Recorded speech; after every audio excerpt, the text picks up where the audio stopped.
I'm pleased to say that we can greet the MP, the Conservative MP for Holton, Price and Howden, the former Shadow Home Secretary, David Davis. Hello, David Davis. Hi, how are you? Well, I'm very pleased you joined us. Are you sympathetic with Lawrence's... I've got some sympathy for Lawrence, was it? I'd say to him straight away, I mean, I wouldn't worry about the judges being afraid to overturn the government. I just had a court case myself 3 weeks ago in which we defeated the government, something much bigger than this, and it took a couple of judges did that. So judges are perfectly able to make rulings in what you might term natural justice, where somebody has been caught by the system, but who have done everything possible to avoid the misdemeanor, if you like, of bringing an immigrant into the country. But the simple truth is that, as Lawrence himself said, there are plenty of people out there, sadly, plenty of lorry drivers who haven't got proper security, and that's who this mechanism is aimed at.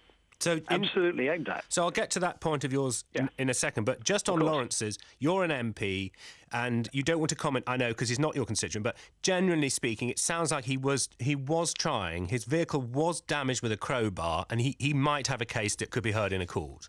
Yeah, absolutely. And if I were his MP, I'd recommend him to do that. That's what I would do, because the courts, are the reason we have courts. The reason that it isn't just a bureaucrat or a border agency officer or indeed a politician making a decision is because courts are independent and can make sensible decisions about natural justice, about somebody who's tried to do everything possible and yet they've been unlucky or they've been conned. And it sounds like Lawrence had been conned. But even so, that doesn't undermine the whole system. The whole system is necessary. Yes, and here are the figures. The Home Office said that £7 in 100... 7%, in other words, were issued to British drivers. So they're fining a lot of people from outside the UK who the border agency staff judge do not have the right security.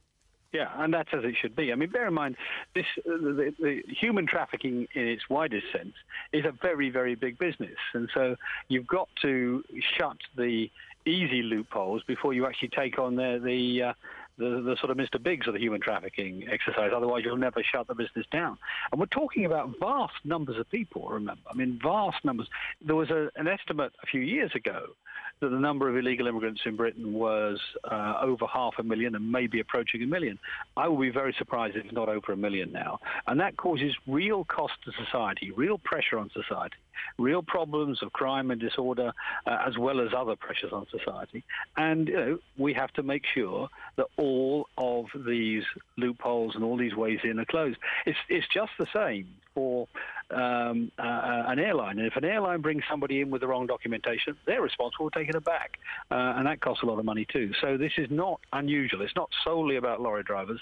And as you say, it mostly hits foreign lorry drivers who do not meet our standards. Now, you've been very fair and you've taken a position on Lawrence's case. And there's something else I'd like you to take a position on. He said, this is for the government to increase and improve border security. Don't come after Lawrence, the coach driver. Has he got a point there that your Conservative colleagues who now run the government actually have been embarrassed by the situation at our borders? And they are the government. They are responsible for national security, not Lawrence, the coach driver. Well, this is just one component of it. I mean, of course, there's also got to be good control on the borders. But look at it the other way around. If you didn't have a system like this, and you didn't penalise people who had illegal immigrants on board, you'd have to stop and strip search every vehicle going through Dover, going through Ashford at the Europort, going through the Eurotunnel.